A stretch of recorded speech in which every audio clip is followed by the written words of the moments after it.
Thank you for letting us come and talk to you guys. My name is Bridget Slavin. Thank you. All right, so today we're just going to talk about a little bit of background about OPPD Sustainability at OPPD. I'm the Sustainability Program Manager, so I'll be covering that. Eric will be covering energy education in his area, and then we'll provide an ISP update. This may be very familiar to you guys. Just as a refresher, we have a mission to provide affordable, reliable, and environmentally sensitive energy here at OPPD. We are a public power company. Nebraska is actually the only state that is all public power. Our service territory spans 5,000 square miles, all the way from the Kansas border to north of Blair in Burke County. We do serve more than 50 communities at retail, a few wholesale, and overall have a population of about 850,000, kind of going up to that 893,000 across 13 counties. So a little bit about sustainability at OPPD. In 2024, the board requested that we rewrite our Strategic Directive 7, Environmental Stewardship. And one of the key things I do want to point out about that is that the board recognizes the scientific consensus that climate change is occurring and that greenhouse gases, including carbon dioxide from human activity, contribute to climate change impacts. In the future slides that I'm going to get to, I just want to emphasize, when I say CO2e, that's carbon dioxide equivalents, that's including all GHG gases, it's not just carbon.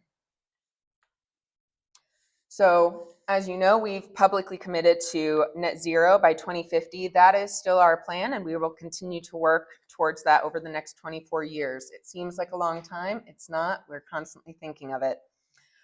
We will not have 2025 data until later this year, and we will disclose that as soon as we have it. But through 2024, we did see a 41.6% reduction in our absolute emissions.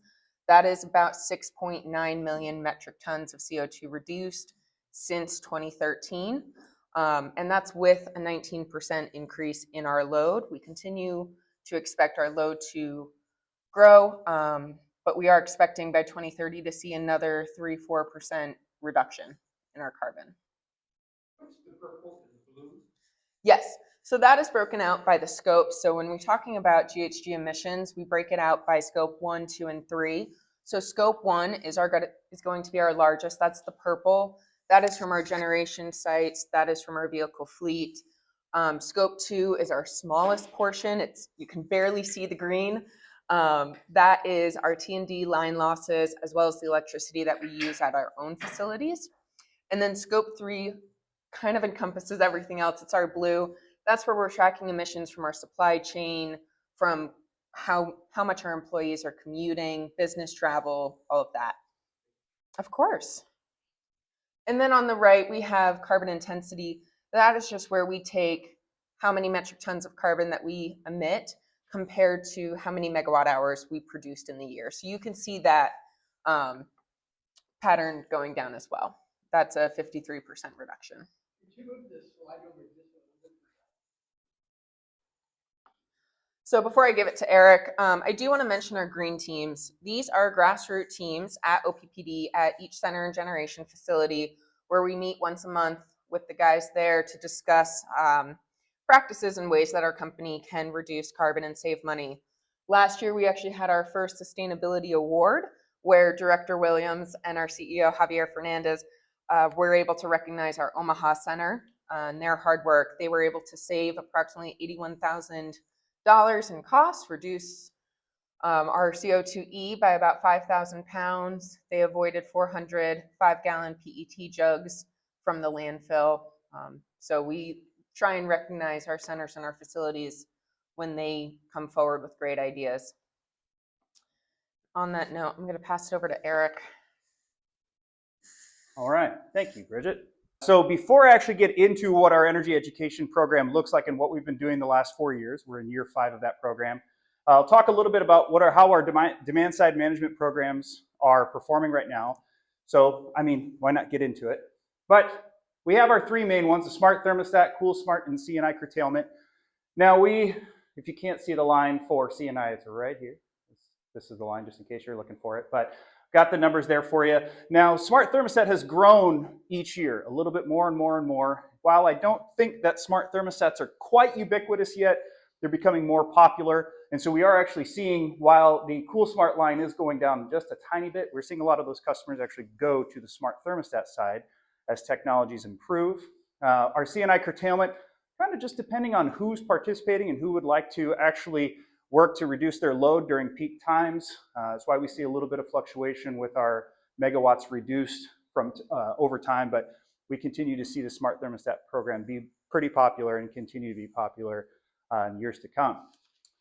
In our rebate programs, which also includes our energy efficiency assistance program, so any sort of upgrades customers are making, technological upgrades that improve the efficiency of their heating and air conditioning, the building envelope, things of that nature, because we have our weatherization rebates.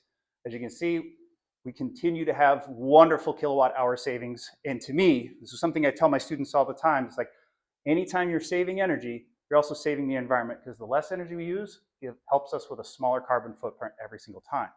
So this is encouraging to see that we're continuing to reduce with these new programs and the rebate programs that we continually have, especially ones that help customers with their energy burden. Now, speaking of students, now this is good. We want to make sure that we are educating the public on how all this works, how it's performing. But what about those who are going to take over when we're done? And so we created the Energy Education Program back in 2022. So we actually partner with the NEED Project. It's a nonprofit, the National Energy Education Development Project, to create an energy education program for all students and teachers in our service territory.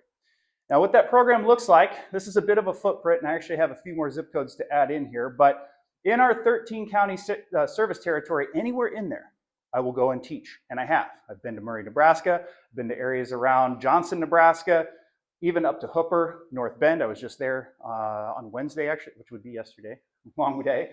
But teaching in all these areas, and there's two sides to this program. We have the student side and then the teacher side. Now, the student side are lessons in classes that I will go out and teach about wind energy, solar energy, energy efficiency, and we actually talk about the importance of it. We learn thermal transfer and all sorts of different things. There's an energy source exploration where they learn all the different forms of energy generation and pros and cons between all of them. We even have a careers component too.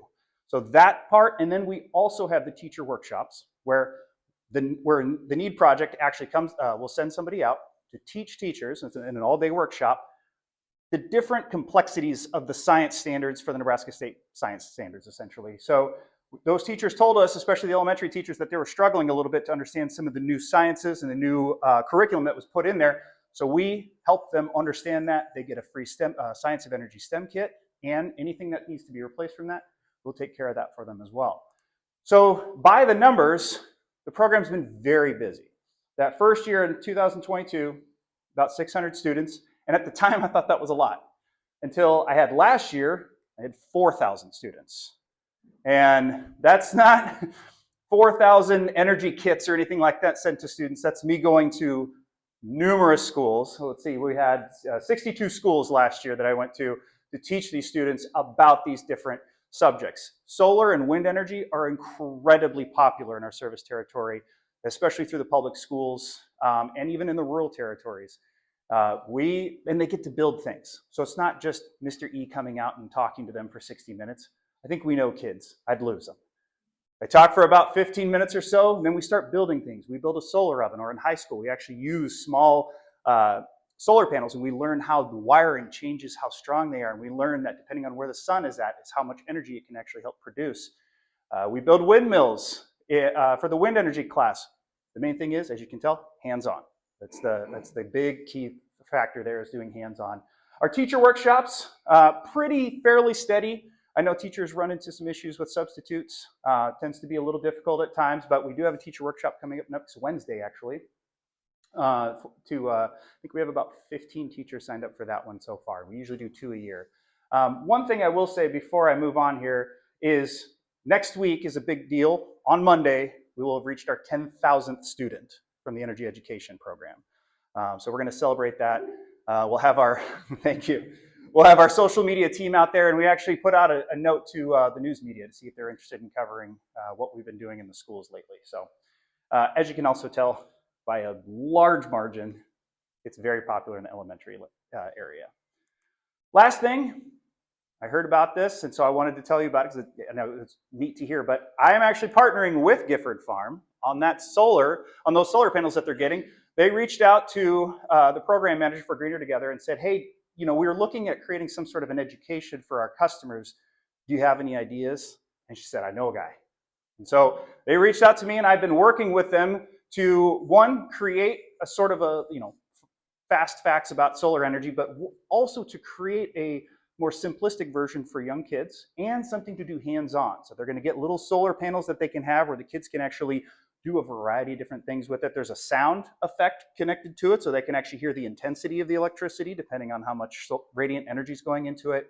But it's anything to get them excited about it, to help explain the solar panels that are going on there and why that's important, not only for, obviously, for financial reasons, but environmental reasons. So one part of the class is talking about solar and we do talk about pros and cons of it, but we talk about how important it is and how not only important it is for a financial standpoint, and we all understand that aspect with the environmental part of it, but there's definitely an opportunity to really tie back to, the way that OPPD is trying to work with customers to actually go solar. I mean, I love it, but I'm biased. I get to teach this stuff. All right, thank you. I will move it forward for you.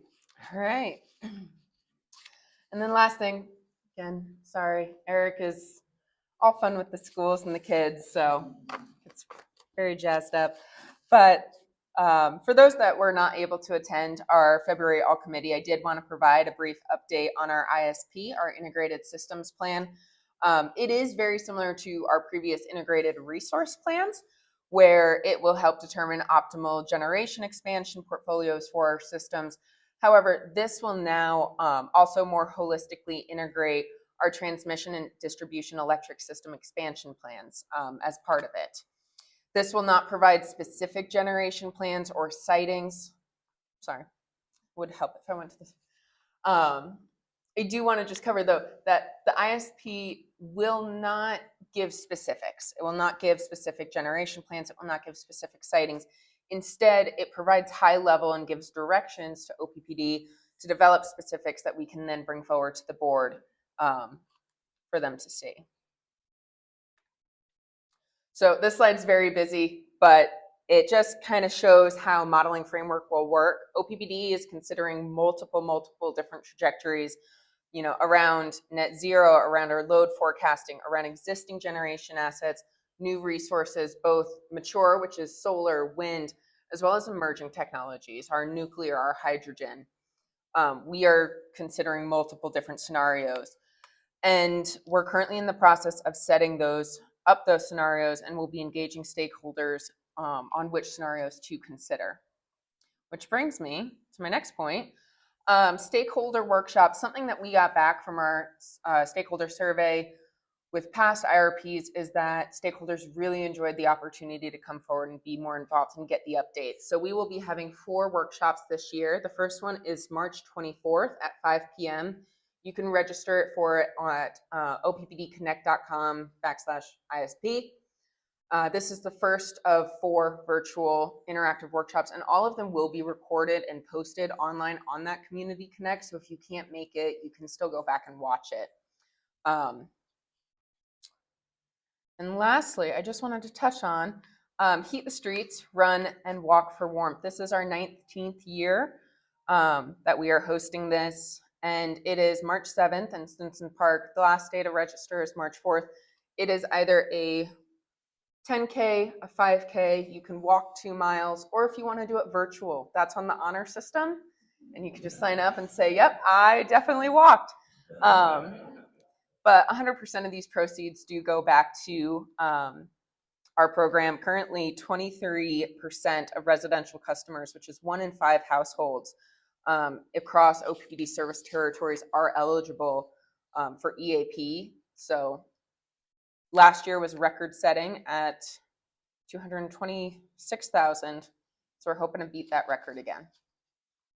But with that, And if you have kids, I will be there with a STEM setup that's interactive. And we can come learn about solar and wind energy. So regardless of how cold it is.